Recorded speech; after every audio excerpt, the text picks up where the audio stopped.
रमता राम जपो रे प्राणी, अब तो सुन ले राम कहानी।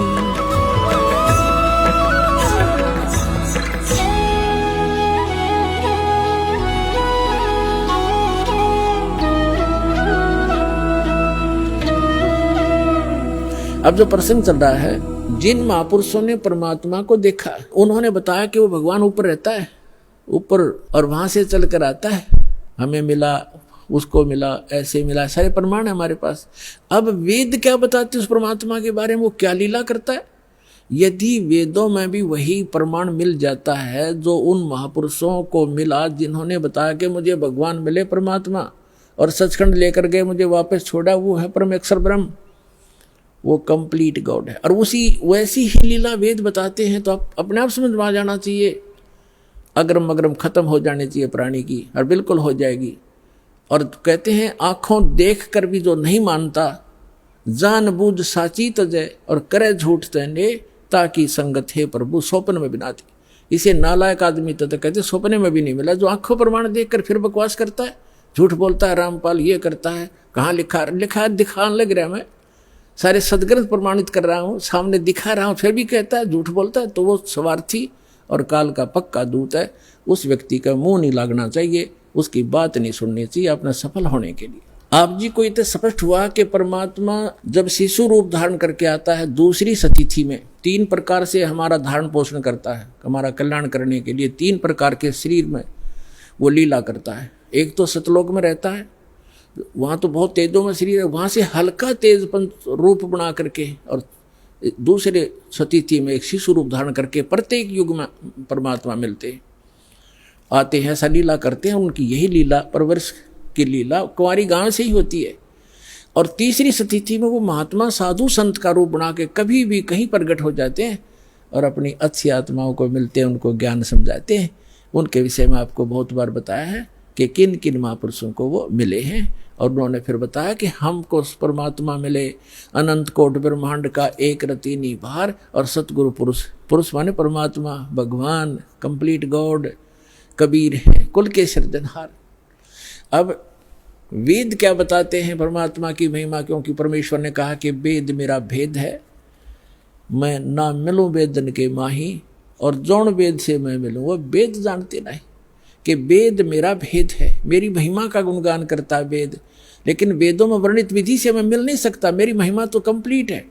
लेकिन जिस वेद से, वेद माने ज्ञान से, तत्व ज्ञान से मैं मिलूं, वो ये चारों वेद जानते नहीं, इनमें वो ज्ञान नहीं है। उसका ज्ञान स्वयं ही परमात्मा ने आके बताया। अरे विश्वदास को भेज रखा है, लाभ उठाओ प्राणियों। ये देखो, अब आपको ऋग्वेद दिखाते हैं। ये है ऋग्वेद। ये कहाँ से प्रकाशित है? सर्वदेशी कार्य प्रतिनिधि सभा, महर्षि दान भवन, रामलीला मैदान, नई दिल्ली से। ये कौन इसके भाषा, आर्य भाषा भाषे, ये मुद्रक है। कमाल की बात है कि जो व्यक्ति परमात्मा को निराकार बताते हैं कि वेदों में निराकार लिखा, वो अनुवाद कर रहे हैं। कैसी अद्भुत लीला उस परम पिता की पुण्यात्माओं आप पर रहम कर रखा है। यदि इन वेदों में ये ना लिख रखा होता, अनुवाद नहीं कर रखा होता इन्हीं के द्वारा, तो ये कभी भी आपको ऊपर नहीं आने देते कि रामपाल दास साची कह रहा है। लेकिन वो तो अन्य प्रमाण बहुत से देता दास, और भगवान जो लीला करता वो करके दिखाते, प्रमाणित तो हो जाता, लेकिन और ज़्यादा समय लग जाता। ये भ्रमित करने वालों का दाव लगा रहता। अब इनका दाव कति समाप्त हो गया। इन्होंने अपने कर कमल से अनुवाद कर रखा। अनुवाद सही है, उनकी सोच गलत है, उनका अनुभव गलत है। महर्षि दानंद ने सत्यार प्रकाश नामक एक पुस्तक का निर्माण किया है, रचना की है। उसमें उन्होंने स्पष्ट लिखा है कि मैंने इस पुस्तक का निर्माण वेदोनुसार किया है, वेदों के प्रमाणों को हल्का सरल करके लिखा है। और उसमें स्पष्ट है कि वेदों के विपरीत ज्ञान है सारा। महर्षि दानंद और उसके सारे चेले परमात्मा को निराकार बताते हैं, उसका कोई स्थान नहीं है, वो एक देशीय नहीं है, एक स्थान पर नहीं रहता। और देख वेद क्या बताते हैं, वो एक देशीय है, भवनों के सब लोकों के ऊपर के स्थान पर रहता है, और वहाँ विराजमान है, धूलोक के तीसरे पृष्ठ पर रहता है। एक देशीय है। तो ये महर्षि दयानंद कंप्लीटली अज्ञानी आदमी था पूर्ण रूप से, और उसी अज्ञान के आधार से उनके द्वारा भ्रमित आर्य समाज है। दास का उद्देश्य किसी की निंदा करना नहीं, केवल आपको सही दिशा देना उद्देश्य रखता हूं कि आपके समझ में आया नहीं, ना इन ऋषि महर्षि इन ब्राह्मणों का समझ में आया, इस दास पर दया करी, इसका पूरा मानव समाज लाभ उठाओ, सबका कल्याण होगा। हमने किसी से द्वेष नहीं। ये देखो ऋग्वेद मंडल नंबर 9 सूक्त 86 और मंत्र नंबर 26 पढ़ेंगे। इसमें लिखा है कि यज्ञ करने वाले यजमानों के लिए परमात्मा, यज्ञ माने धार्मिक अनुष्ठान, करने वाले यजमान माने भक्त, साधना करने वाले साधकों के लिए परमात्मा सब रास्तों को सुगम करता हुआ उनके विघ्नों यानी संकटों को मर्दन करता है, नष्ट करता है, उनको पवित्र करता हुआ और अपने रूप को सरल करता हुआ। क्योंकि सतलोक में परमात्मा का रूप आपको बताया दास ने कि बहुत तेजों में है। अगर वो एज इट इज आ जावे यहाँ पर उसी तेजो युक्त शरीर से, जिसके एक रोमकूप में करोड़ सूर्य करोड़ चंद्रमा मिला दे, इतनी रोशनी तो हमारी चरम दृष्टि नहीं दे सकती। हम देख सूर्य को नहीं देख सकते, और वो तो करोड़ों सूर्य एक रोमकूप में इतना प्रकाश इतनी चंद्रमा मिला दे। तो इसलिए परमात्मा अपने रूप को सरल करके आते हैं। जैसे एक कक्ष में कमरे में 1000 वाट का ट्यूब है, 500 की है, 100 की है और एक 0 की भी है या 10 वोल्टेज की है, सब बंद करके एक 10 वाट की चालू कर दी या 5 वाट की, तो जितना आवश्यक प्रकाश उससे है वो हो गया, बाकी वो है विद्यमान लेकिन वो प्रकाश ऑफ कर लिया। ऐसे वो परमात्मा का जो शरीर है इतना नूरी है, उसको कम करने के लिए वो अपने उस ऐसे स्विच ऑफ करके ओनली सिंपल सा प्रकाश युक्त शरीर यहाँ रख लेते। तो उसका प्रमाण यहाँ देखिएगा, ये पढ़ रहे हैं ऋग्वेद मंडल नंबर 9 सूक्त 86 मंत्र 26 पढ़ रहे हैं, 86 का 26। अपने रूप को सरल करता हुआ, अपने रूप को शरीर, अपने रूप को सकल को सरल करता हुआ वह कांति में परमात्मा। ये देखो इन्होंने यहाँ गड़बड़ी कर दी। ये देखो ये है कबीर, हम कबीर बोले, बै बोला हम कबीर, वेदों को वेद बोलते हैं, तो यहाँ कबीर हम इस यू कबीर लिखा कबीर। इस रे को इन्होंने संधि छेद करके अपसर्ग लगा दिया, अपसर्ग लगा के इसका अर्थ कर दिया, कवि का अर्थ कर दिया सर्वज्ञ। कवि कोई सर्वज्ञ नहीं होता, ना आज तक होया है, परमात्मा ही सर्वज्ञ होता है। यहाँ अर्थ नहीं करना चाहिए था, अर्थ करके अनर्थ किया इन्होंने। यदि कहीं किसी काव्यकार की महिमा वर्णित हो और वहाँ कवि शब्द हो तो वहाँ अर्थ किया जा सकता, काव्यकार कर दे, सर्वज्ञ वहाँ भी नहीं किया जा सकता। तो यहाँ कबीर देव लिखना था। आपको प्रमाण दिखाते हैं, जैसे ये एक पुस्तक है यजुर्वेद, इस पर ऊपर रे लगा हुआ है। अब इसी में प्रमाण दिखाते हैं आपको। ये देखिएगा, ये यजुर्वेद है, ये महर्षि दयानंद द्वारा ही इसका अनुवाद है। ये प्रकाशक सार्वदेशी कार्य प्रतिनिधि सभा 2/5 महर्षि दयानंद नई दिल्ली से, और ये महर्षि दयानंद द्वारा इसका अनुवाद है और ये यहाँ से छपा। इसके हम आपको ले चलते हैं 36वें अध्याय के, यह 60-30 अध्याय यानी 36वां अध्याय 36, 60-30, 6-30, 36, 6-30, और यहाँ आगे हम ये यजुर्वेद है और यहाँ देखिएगा इसका प्रथम मंत्र है। इसमें लिखा है कि रचम वाचम प्रपदे मनो यजु प्रपदे, ये यजु शब्द है, इसका 2 अपसर्ग लगा रखिए। अब इसका अनुवाद महर्षि दयानंद जी ने यहाँ कर रखा है, देखिएगा इसमें यजु, ये यजु शब्द है, इसका अर्थ यजुर्वेद लिख दिया, बिल्कुल सही। अगर इसका अर्थ कर देता तो ये महिमा यजुर्वेद की थी, और यहाँ यजुर्वेद लिखना पड़ा, ये रे ला के हमको यजुर्वेद बोलना, यजुर्वेद, तो यहाँ रे इसने यजुर्वेद लिखा, बिल्कुल सही लिखा। अगर यहाँ अर्थ कर देते तो महिमा यजुर्वेद की थी, तो कैसे समझते कि किसकी महिमा है, ये अनर्थ हो जाता। इसी प्रकार यहाँ इन अनुवादकर्ताओं ने कबीर का अर्थ लिखना था, कबीर देव। यहाँ कवि का अर्थ जैसे अपसर्ग भी लगे हैं तो इसको लिखना था कबीर देव है उस परमात्मा का। वो कबीर देव माने साहब परमात्मा, कबीर हम कबीर बोल रहे हैं, कबीर देव लिख देती है, देव माने परमेश्वर और कबीर माने कबीर। हम कबीर साहब कहने लगे अपनी लोकल भाषा में, हम वह को वह बोलते हैं, और कबीर कबीर देव, कबीर साहब, कबीर भगवान, कबीर अल्लाह, अल्लाहू अकबर। वेदों में उसको कबीर देव, अपनी मातृभाषा में वैसे लोकल लैंग्वेज में कबीर साहब, और कुरान शरीफ के अंदर उसको अल्लाहू अकबर यानी अल्लाह कबीर कहा है। ये है वही जो काशी में धानक रूप में रहा था। ये उन महापुरुषों ने प्रमाणित भी कर दिया कि हम सुल्तानी नानक तारे दादू को उपदेश दिया, जात जुलाहा भेद नहीं पाया, काशी माए कबीर हुआ, अनंत कोट ब्रह्मांड का एक रति निभार, और सतगुरु पुरुष कबीर हैं ये कुल के सिरजनहार। उन्होंने फिर से ऋग्वेद ले लिया, यजुर्वेद रख दिया, क्योंकि अब हम इसको प्रमाणित कर रहे थे। ऋग्वेद मंडल नंबर 9 सूक्त 86 के मंत्र 26 को हम पढ़ रहे हैं। यहाँ आगे थे कि यज्ञ करने वाले यजमानों के लिए परमात्मा, यज्ञ माने धार्मिक अनुष्ठान, यानी साधना करने वाले साधकों के लिए परमात्मा सीधा सारथ बन जाता है। सब रास्तों को सुगम करता हुआ, यानी उनके विघ्नों को, संकटों को मर्दन करता है, उनको पवित्र करता हुआ और अपने रूप को सरल करता हुआ, वह कांति में परमात्मा कबीर देव लिखना था यहाँ पर, कबीर देव विद्युत के समान क्रीड़ा करता हुआ, जैसे बिजली आती है बड़े स्पीड से, वर्णीय पुरुष को प्राप्त होता है। वर्णीय माने अच्छी आत्मा को मिलता है। यहाँ देखो 27 में क्या कहा, वो कहाँ रहता है वो परमात्मा, जो परमात्मा ध्रुव लोक के यानी तेजो में लोक के तीसरे पृष्ठ पर रहता है, तीसरे पृष्ठ पर विराजमान है। अब यहाँ दो कंसेप्ट तो कति क्लियर हो गए। वो परमात्मा ऊपर के लोक में रहता है, ध्रुव लोक के यानी तेजो में लोक के भी तीसरे स्थान पर, वहाँ 3 पार्ट है सतलोक के। ऊपर के जितने लोक हैं उनको 3 विभागों में बांटा हुआ है, तो उनके सबसे ऊपर के लोक में बैठा हो परमात्मा। और वहाँ से अब आगे दिखाते हैं, बिजली जैसी गति से आता है, जैसे बिजली 1 सेकंड में पहुँच जाती है, और अच्छी आत्माओं को मिलता है और वो वहाँ ऊपर रहता है।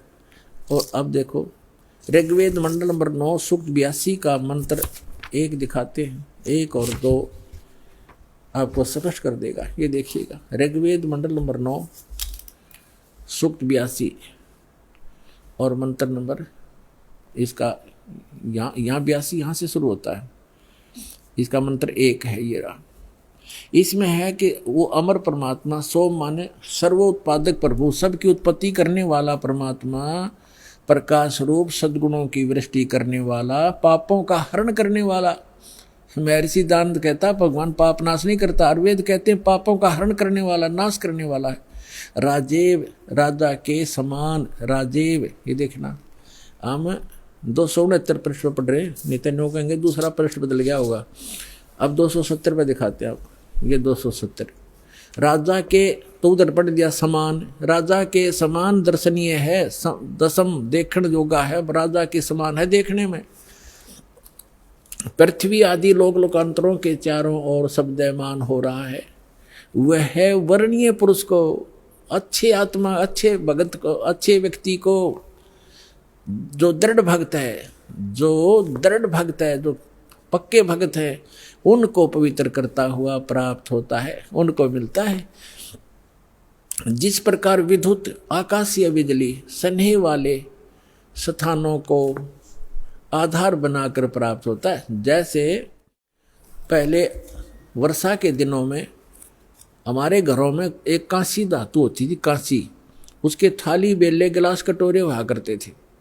और हमारी दादी जी कहा करती थी हमारी माताओं से, चाची ताइयों से, कि बाहर जो थाली रखी होती, बेले रखे होते कांसी के, कहा करती इनको अंदर रखो, क्योंकि कांसी की धातु पर, थाली पर बिजली गिर जाती है आकाश की, क्योंकि उसका अट्रैक्शन होता है। तो यहाँ यही कहा है, वेद बता रहे हैं कि वो परमात्मा अपनी उन पुण्य आत्माओं को ऐसे आधार बनाकर प्राप्त होता है, उसका अट्रैक्शन होता है उन अच्छी आत्माओं दृढ़ भक्तों में, जिस प्रकार आकाशीय बिजली धातु विशेष पर अट्रैक्ट होकर उसी पर आधार बनाकर आती है।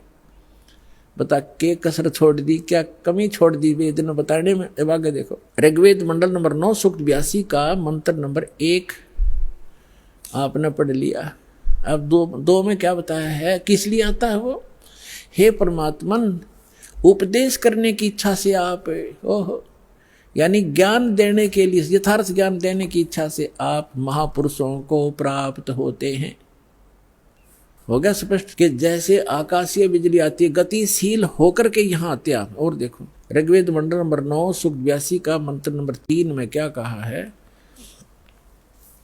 पवित्र यज्ञों में रक्षा से आप प्राप्त होते हैं, पृथ्वी आदि लोकांतरों में गति करते हुए, सर्वव्यापक नहीं, आप है, गति करते हुए, ये गलत लिखा है, इन्हें अपनी सोच थोड़ी अड़ाई है। आप माने आप स्वयं गतिशील होकर विराजमान होते हैं।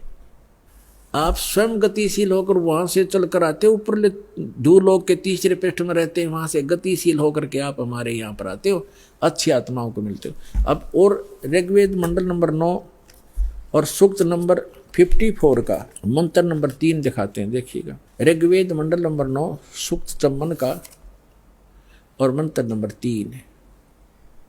इसमें लिखा है कि सूर्य के समान जगत प्रेरक वह यह परमात्मा सोम स्वभाव वाला और जगत प्रकाशक है, और सब लोकों को पवित्र करता हुआ भुवनो ऊपरी तिष्ठति, भुवनो ऊपरी तिष्ठति, संपूर्ण ब्रह्मांडों के ऊर्ध्व भाग, ऊपर के भाग में भी नहीं, वहाँ वर्तमान है, वहाँ रहता है, भी तो इसमें आता ही नहीं, वहाँ रहता है अपने आत्माओं।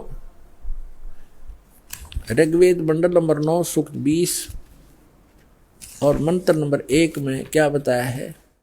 ऋग्वेद मंडल नंबर 9 सूक्त 20 मंत्र 1 में, यो 20 मंत्र 1 में वह परमात्मा, यहाँ लिखना कबीर देव, ये कवि नहीं, ये कबीर देव, ये ऊपर लिखा कबीर देव, इस रे को इन्होंने यहाँ कबीर लिखना था, कबीर देव, वो कबीर परमेश्वर मेधावी, यहाँ लिखना था कबीर परमेश्वर है, वह परमात्मा कबीर देव है। कबीर परमात्मा वह कबीर देव है जो सबका रक्षक है, विद्वानों की तृप्ति के लिए ज्ञान को देता है।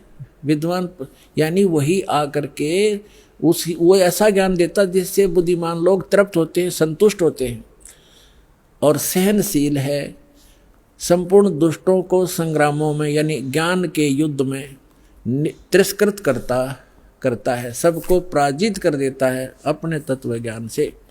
अब आज इतना ही इन सदग्रंथों से हमने लेना था। अब दास सुनाएगा।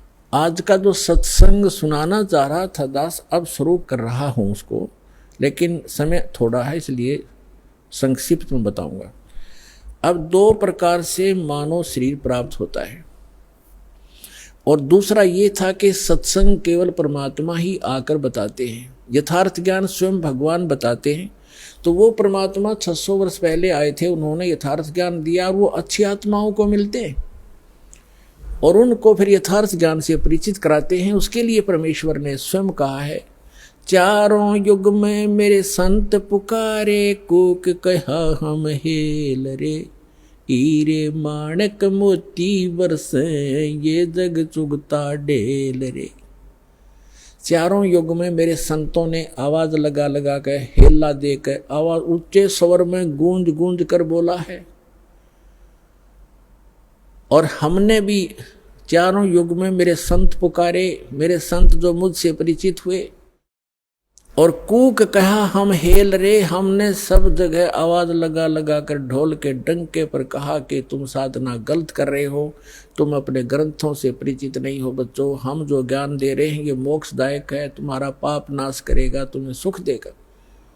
तो जो यथार्थ भक्ति मार्ग रूपी हीरे मोती लाल वो तुमने स्वीकार नहीं किए, और आन उपासना शास्त्र विधि त्याग कर मनमानी पूजा करके वो कंकर पत्थर इकट्ठे कर लिए जो जिनकी कोई कीमत आगे नहीं मिलनी आपको।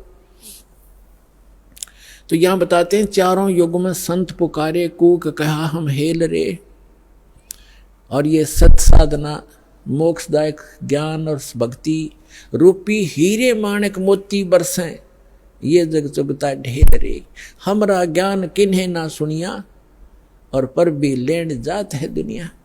हमारा ज्ञान कोई सुनता नहीं, और वहाँ पर भी में नहाने जाते हैं उस तालाब में जहाँ इन शास्त्र विरुद्ध ज्ञान देने वाले साधकों ने, संतों ने मिसगाइड किया हुआ है। वहाँ कुंभ का मेला लगेगा, उस तालाब में नहाने से मोक्ष हो जाएगा।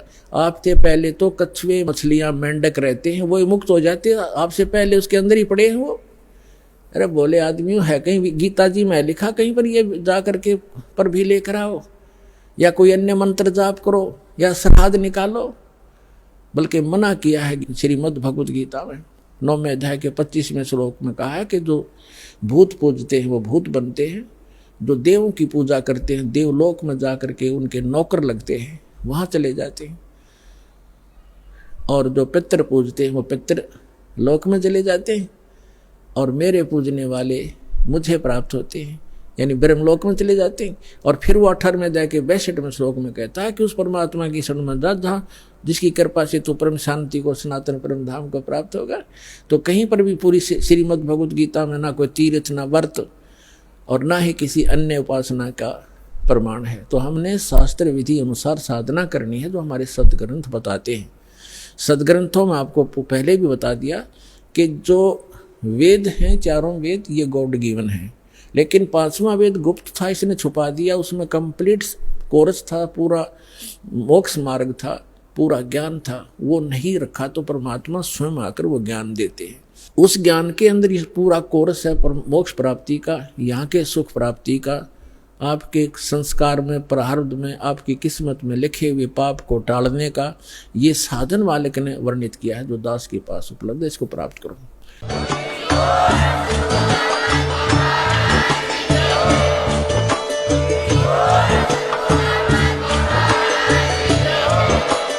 आप सुन रहे थे जगत गुरु तत्वदर्शी संत रामपाल जी महाराज जी के मंगल प्रवचन। अधिक जानकारी के लिए विजिट कीजिए हमारी वेबसाइट www.jagatgururampalji.org। संत रामपाल जी महाराज जी के शुभ आशीर्वाद से पूरे विश्व भर में 500 से भी ज्यादा नाम दीक्षा केंद्र हैं, जिन पर संत रामपाल जी महाराज जी द्वारा ऑनलाइन निशुल्क नाम दीक्षा दी जा रही है। अपने नजदीकी नाम दीक्षा केंद्र का पता करने के लिए संपर्क करें 8222880541।